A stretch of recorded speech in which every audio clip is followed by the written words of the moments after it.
le monde. Dans cette vidéo aujourd'hui, je vais vider mon sac. Je vais extérioriser ma peine, ma tristesse et ma déception par rapport à certains produits make-up que j'ai testés. Oui, je sais, ça en fait des tonnes, juste pour du maquillage. Je voulais juste faire une intro qui annonce un petit peu la couleur de cette vidéo, parce que je ne vais pas parler de produits que j'aime et que j'adore, mais je vais parler de produits qui m'ont vraiment déçue. Alors oui, je teste beaucoup de produits, c'est un petit peu mon métier, donc forcément j'ai des produits que j'aime et d'autres que je n'aime pas et qui ne fonctionnent pas sur ma peau. Mais ceux que j'ai sélectionnés aujourd'hui, ils ont brisé mon petit cœur. C'était des produits pour lesquels j'avais énormément d'attentes, probablement trop, et c'est pour ça que j'ai été autant déçue.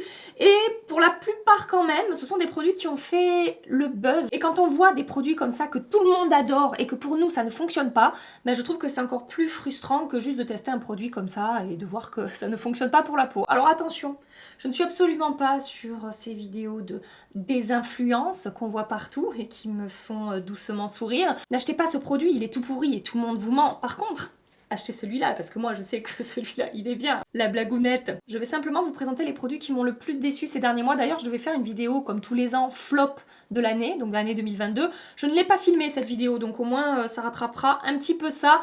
Parenthèse, comme toujours avant de commencer ces vidéos, ce n'est pas parce qu'un produit ne fonctionne pas sur ma peau ou ne répond pas à mes attentes que le produit est pourri ou que vous êtes des idiotes et des idiots d'aimer ces produits.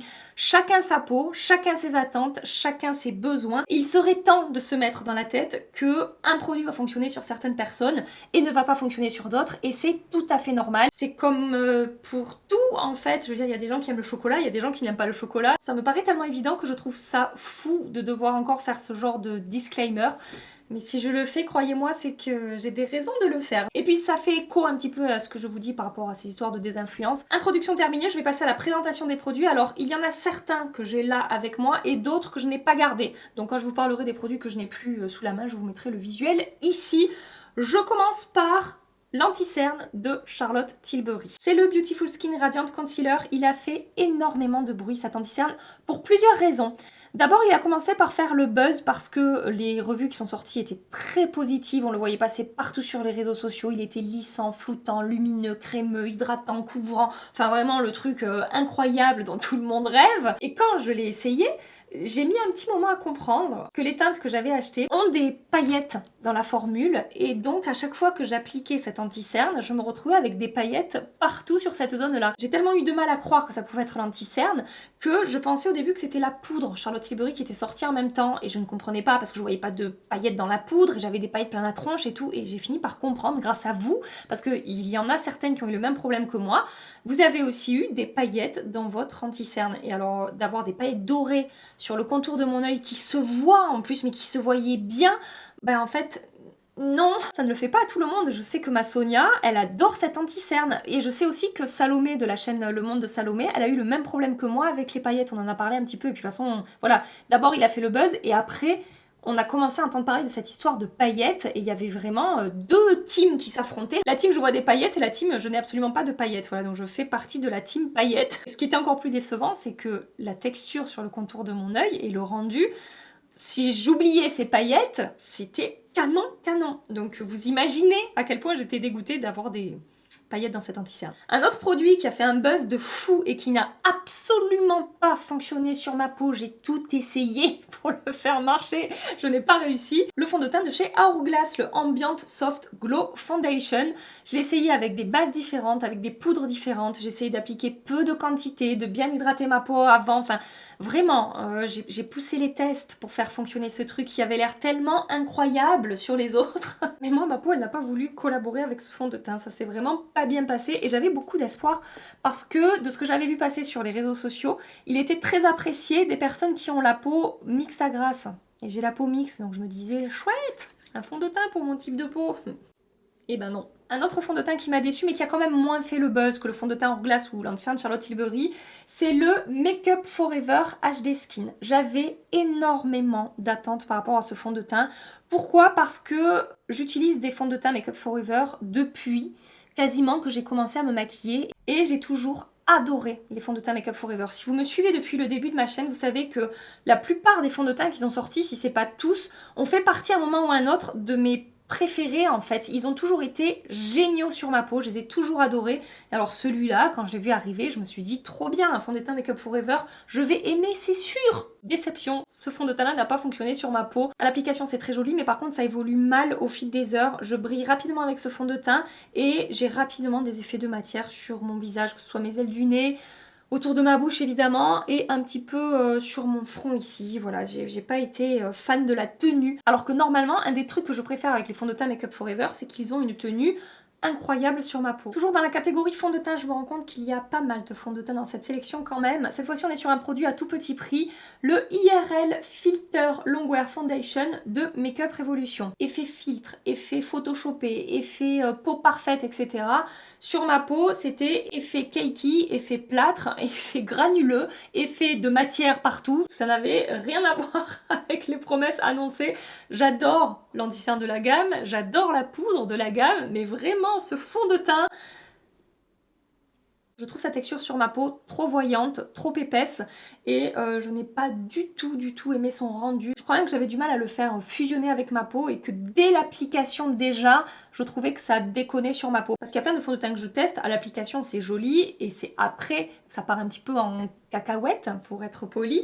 Celui-là, dès l'application, je n'aime pas le rendu sur ma peau et vraiment ça se passe pas bien du tout. Voilà. Ensuite, je voulais vous reparler de ce produit-là, de chez Maybelline, le Perfector 4 en 1 Glow Makeup, qui est un produit qu'on peut utiliser comme une base de teint, un correcteur, un illuminateur et une bébé crème. Et c'est censé être un excellent dupe du Hollywood Flawless Filter de Charlotte Tilbury. En tout cas, c'est ce qui ressortait sur les réseaux sociaux. Il est d'abord sorti, je crois, aux États-Unis. En tout cas, je le voyais passer sur les réseaux et on ne pouvait pas encore la voir en France. Et ça a mis un petit moment à arriver. Et vous savez, c'est ce genre de produit qu'on voit passer sur des chaînes américaines, anglaises, etc.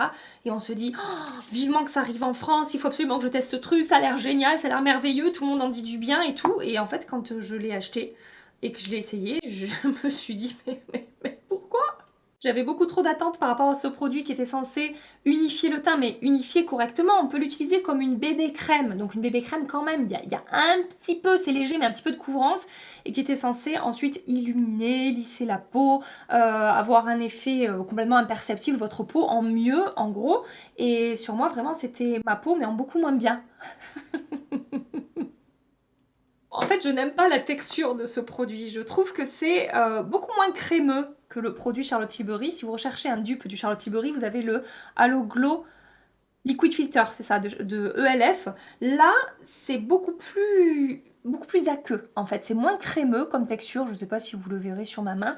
Et je trouve que ça fusionne beaucoup moins bien avec la peau. Et c'est comme si ça me laissait une peau un peu granuleuse, comme si j'appliquais un enlumineur avec une texture pas terrible en fait sur ma peau. Voilà, je trouve que ça fusionne mal, ça se fond mal et ça se voit en fait sur ma peau quand je porte ce produit. Vu ce qu'on en disait sur les réseaux sociaux, je pensais vraiment que ça allait être incroyable sur ma peau, quoi. Voilà, donc en fait non. Catégorie anti-cerne. Est-ce qu'on l'a vu passer partout celui-là? Je sais qu'il y a tellement de gens qui raffolent de cet anti-cerne. J'ai reçu des commentaires et des messages où on me disait Gabi, c'est la première fois que j'arrive à faire fonctionner un anti-cerne aussi bien sur mon contour de l'œil. Vraiment, j'ai eu des avis tellement positifs sur ce produit. Sur moi, à l'application, c'est canon. Franchement, il lisse, il floute, il est couvrant, il est fondant, il est lumineux, il est hydratant. Il est très très beau à l'application, mais ça ne tient absolument pas sur le contour de mon œil. Ça file très rapidement. Et au cours de la journée, j'ai l'impression qu'il y a comme un effet un peu gras qui ressort. Et le soir, mon contour de l'œil n'est pas super joli. J'ai essayé poudré et pas poudré, évidemment. Et je n'ai pas réussi à le faire fonctionner. Mais je pense qu'il n'y a pas beaucoup de gens qui n'ont pas réussi à faire fonctionner cet anti-cerne sur leur peau. Enfin, moi, je fais partie des gens qui ont été déçus de cet anti-cerne. Et vous savez, quand il y a des produits comme ça qui font le buzz et que ça ne fonctionne pas sur nous, je pense que vous avez déjà ressenti ça. Vous vous dites, mais c'est quoi mon problème? Sérieusement, c'est ce que je ressens quand je vis ces expériences-là avec ces produits qui font le buzz et que j'arrive pas à les faire marcher sur moi. Je me dis, mais c'est pas possible. Je sais pas, je suis teubée. Mais non, c'est pas que je suis teubée, c'est juste que, encore une fois, un produit ne peut pas fonctionner pour tout le monde. C'est impossible. Mais ça pique un peu quand ça nous arrive. On se dit, mais pourquoi? Pourquoi moi?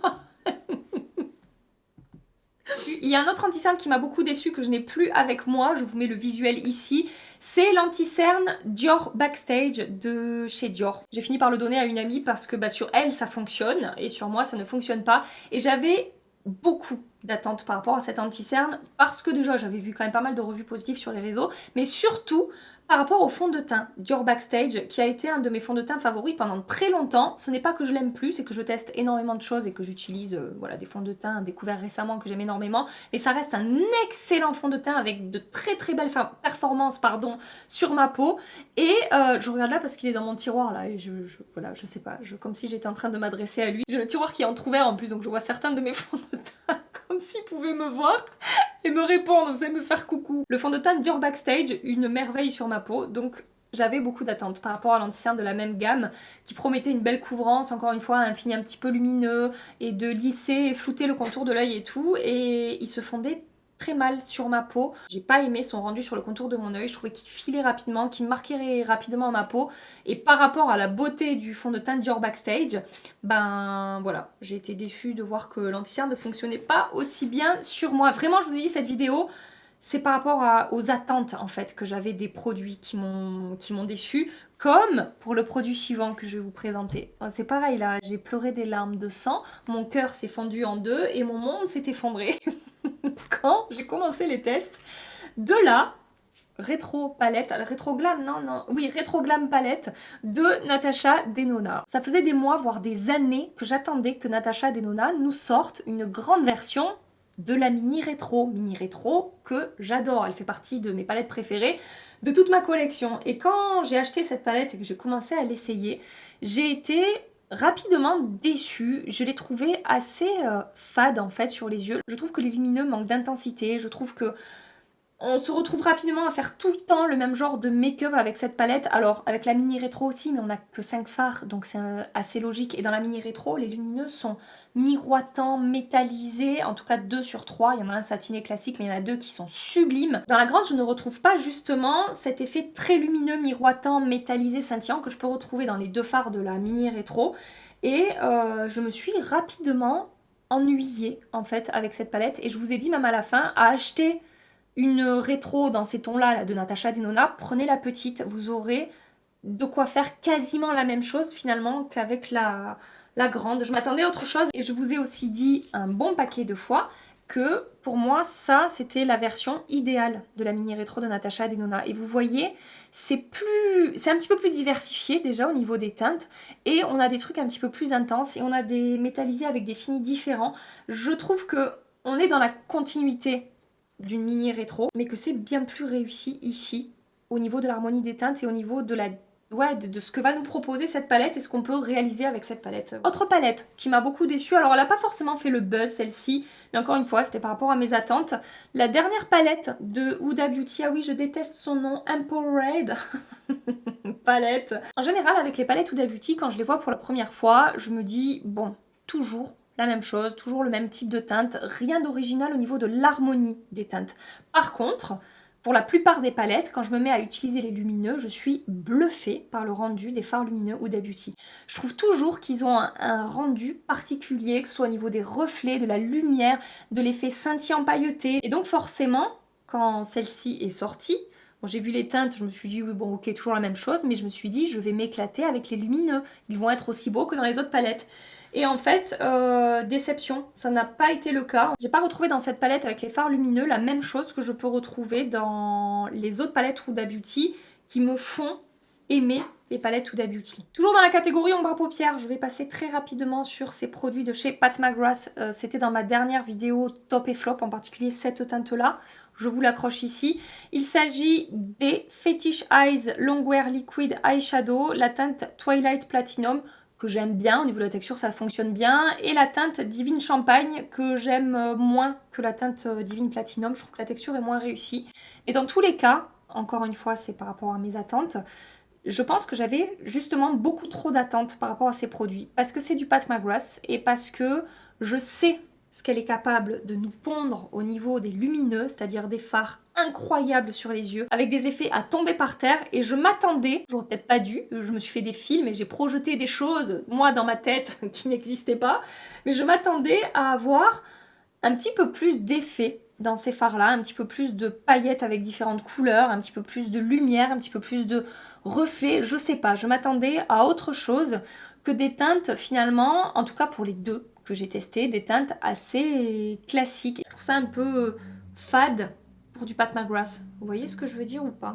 Bref, franchement non. Je m'attendais pas du tout à ça. J'ai acheté un mascara récemment qui a fait le buzz sur les réseaux et qui sur moi ne fait vraiment rien d'incroyable. Alors c'est pas le pire mascara que j'ai testé, mais par rapport au bruit qu'il a fait et au buzz qu'il a fait, je m'attendais quand même à avoir quelque chose d'assez impactant sur mes cils, comme par exemple le Max Tack de chez MAC, il a fait le buzz, mais quand je l'ai testé, j'ai fait oui là d'accord, je suis bluffée par le rendu.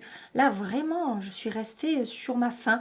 C'est le Telescopic Lift de L'Oréal, j'ai oublié de le mettre dans ma dernière vidéo flop du mois, mais voilà, je l'avais testé avec vous dans une vidéo crash test et j'ai continué les tests. Sur mes cils, ça ne fait rien d'incroyable, en tout cas, pas plus que d'autres mascaras qui ne font absolument pas le buzz parce qu'ils sont très moyens. Voilà. Le produit suivant, je vous accroche le visuel ici, ce sont les ombres à paupières liquides de chez NYX qui sont sortis il y a quelques mois de ça maintenant. Ce produit, je l'ai vu passer sur les réseaux sociaux, mais moins que d'autres produits qui ont fait vraiment des gros buzz.